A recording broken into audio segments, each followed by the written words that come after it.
Salut chers frères et sœurs.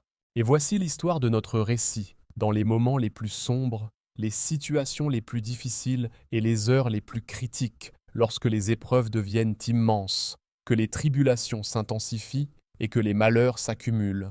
Quand tout espoir s'éteint chez les habitants de la terre, alors le seul refuge reste le Seigneur de la terre et des cieux.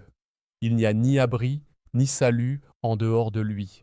L'histoire commence lorsque Moïse, paix et bénédiction sur lui, quitte l'Égypte avec les enfants d'Israël, fuyant la tyrannie et l'oppression de Pharaon.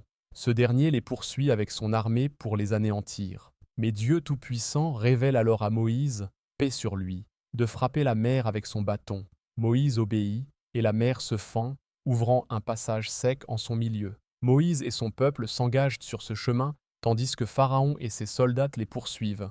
Cependant, par la grâce et la miséricorde de Dieu, les enfants d'Israël sont sauvés, tandis que Pharaon et son armée sont engloutis.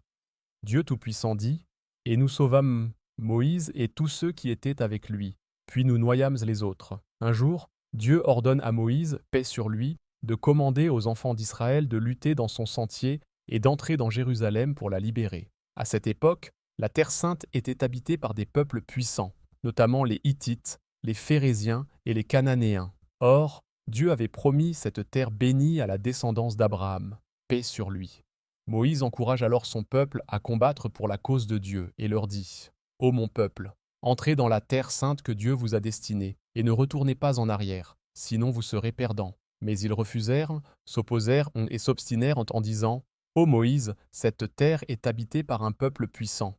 Nous ne pouvons pas les affronter tant qu'ils y demeurent. S'ils en sortent, nous y entrerons. Sinon, nous n'avons pas la force de les combattre. » Alors, deux hommes parmi eux, à qui Dieu avait accordé la foi, le bon jugement et la clairvoyance, prirent la parole et dirent « Entrez par la porte de la ville. Si vous y entrez, vous serez victorieux. Et placez votre confiance en Dieu si vous êtes croyants. » Ces deux hommes étaient Josué, Yusha ibn Nun, et Caleb, Caleb ibn Yufna.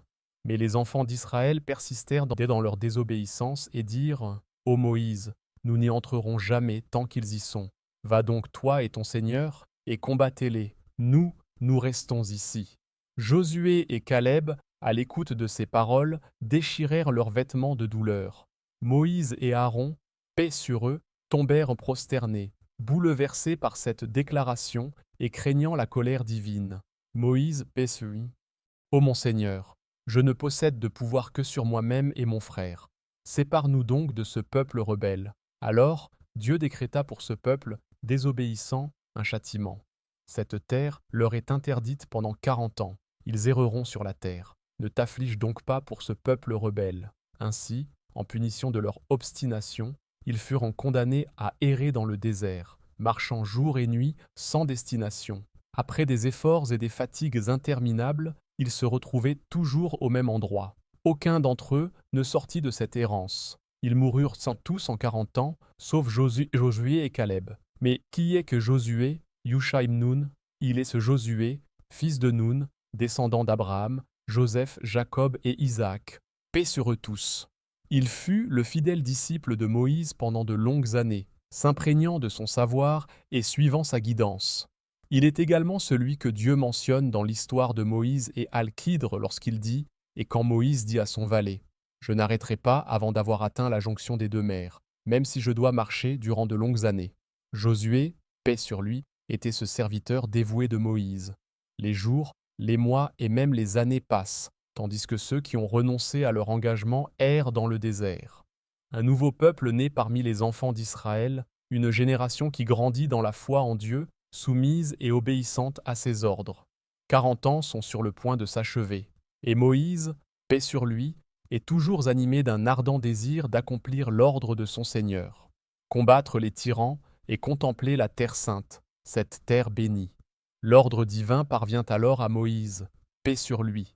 Il doit préparer les enfants d'Israël à combattre les tyrans, car l'épreuve touche à sa fin et la délivrance est proche. Les enfants d'Israël étaient divisés en tribus. Descendants de Jacob, Israël, paix sur lui, qui était au nombre de 12. Moïse, paix sur lui, désigna un chef pour chaque tribu, appelé Nakib, prince, conformément à la parole de Dieu. Et Dieu prit l'engagement des enfants d'Israël, et nous désignâmes parmi eux 12 chefs. Et Dieu dit, je suis avec vous. Si vous accomplissez la prière, donnez la zakat, croyez en mes messagers, les assistez et prêtez à Dieu un bon prêt. Alors j'effacerai vos péchés, et je vous ferai entrer dans des jardins sous lesquels coulent les rivières. Mais quiconque parmi vous reniera après cela s'égarera loin du droit chemin. Moïse, paix sur lui, inscrivit les noms des combattants d'Israël, ceux capables de porter les armes et de se battre à partir de l'âge de 20 ans.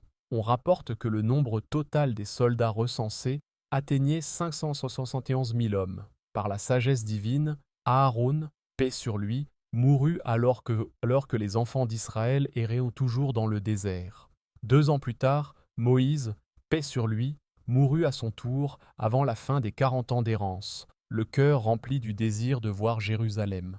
Chez les enfants d'Israël, la gouvernance revenait aux prophètes. Chaque fois qu'un prophète mourait, un autre lui succédait par ordre de Dieu. Après Moïse, ce fut Josué, Yusha ibn Nun, paix sur lui, qui prit la relève. Josué, paix sur lui, commença par réorganiser l'armée avant d'aller combattre les tyrans.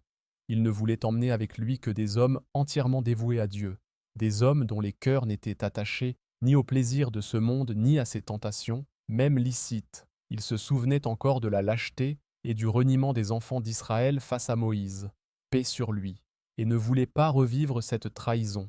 Il proclama donc à son peuple « Que personne ne me suive s'il ressent encore le besoin de revenir en arrière, que celui qui vient de se marier sans avoir encore vécu avec son épouse ne me suive pas, que celui qui a commencé à bâtir une maison et ne l'a pas achevée ne me suive pas, que celui qui a acheté du bétail et attend sa mise bas ne me suive pas. » Josué, paix sur lui, voulait une armée composée d'hommes entièrement dévoués à Dieu, prêts à tout sacrifier dans son sentier. Il voulait des hommes au cœur de fer, ne redoutant ni la mort, ni personne d'autre que Dieu.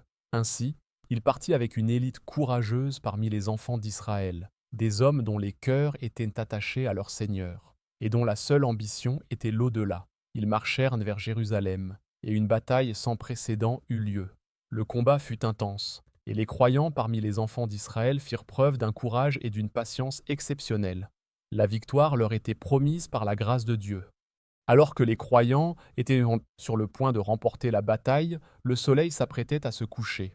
Or, Josué, paix sur lui, craignait que la nuit ne tombe et n'interrompe le combat. Il implora alors son Seigneur et, le cœur empli de foi et de certitude, il s'adressa au soleil. « Tu es sous un ordre, et moi aussi je suis sous un ordre. Ô Seigneur, retiens-la un instant pour que nous terminions cette bataille entre nous et eux. » Alors se produisit un miracle unique dans l'histoire de l'humanité.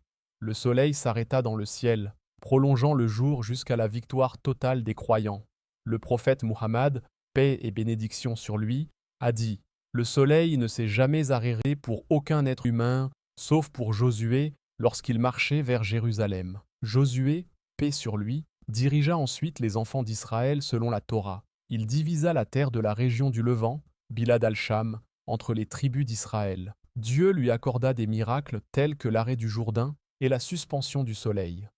Il naquit vers l'an 663 avant Jésus-Christ et mourut en 1353 avant Jésus-Christ, à l'âge d'environ 110 ans. Les enfants d'Israël, tout au long de leur histoire, furent connus pour leur désobéissance envers Dieu et leur arrogance. Et voilà, nous arrivons au terme de ce partage riche en enseignements et en réflexions.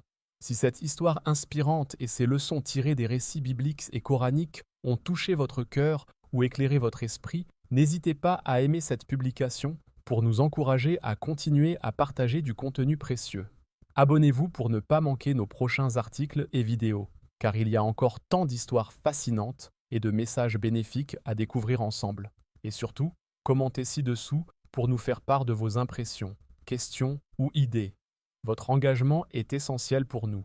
Merci infiniment pour votre soutien.